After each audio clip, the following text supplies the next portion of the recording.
first music video I ever did for a Hamilton band called the City Harmonic. I got the phone call while I was on dialysis, and I remember being so excited about it.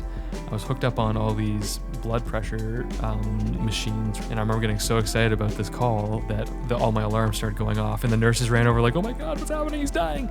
And I was just stoked. I got my first like paying gig as a music video.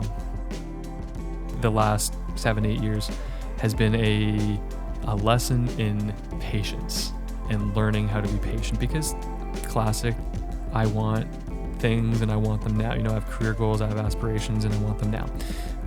And I've had to learn to know it's really a long game. You got to be patient, and I think that probably played a role in teaching me that, because nothing in the healthcare system moves fast.